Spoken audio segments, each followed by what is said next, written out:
Guys, yung palakit sa school, nagutom na ako. So, yung kuha ko ng kaldero talaga para din ako mag-harayo. Kaso, ang naputa niya na is sardinas. Dilata. Kaya dilata is vegetable. Okay. So, yan ang pangina daw naman. Mabalik pa ko yun ng mga kulop. Mabalik pa ko sa eskwelahan. Siya din na. Pag-aong kita.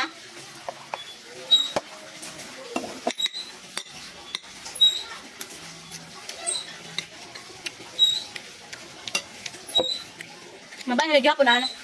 Mayaon. Sura. Ito. Ay maangaman, diba? Danay, tuloy lang ito na. Yan uli-uli mo sa boarding house. Kanang pintil-pen. Ano mga tinto sa kamot. Ayan. Lucky me, bunay, sardinas. Pero pag magdrakan, ng baba, may allowance, bagong allowance. Nalawang pang chicken. Mga babae. Unin na. Kamu na yung utan. I-comment niyo, ha?